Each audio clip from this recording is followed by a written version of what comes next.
I went to sit up, or got up once, and I felt a little queasy, and it was an unusual feeling. I could tell my speech was starting to get blurred, and I definitely there was no feeling on my total left side, my arm, my leg, and I was probably slumping that way. Dave was able to receive the treatment that he did because he recognized that he was having a stroke. And the most common stroke symptoms, there's a nice acronym to help you remember. That's FAST. F stands for face, drooping of one side of the face. A stands for arms, so if you lift arms up, one drifts down or doesn't lift up at all. S stands for speech, so speech being slurred or talking gobbledygook. And the T is time to call 911. When Dave had one of these symptoms, he recognized that, called 911, got to St. Francis right away, and we were able to treat his stroke quickly. After they gave me the clot-busting drug right away, and within 10 minutes of being in the emergency exam room, I started having movement on my left side.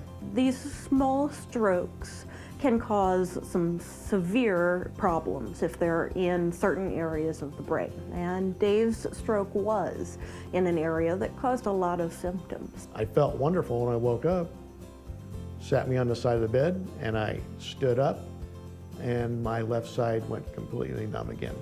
You have 3 options of what to do. And one with no treatment, and I said, that's definitely not going to happen.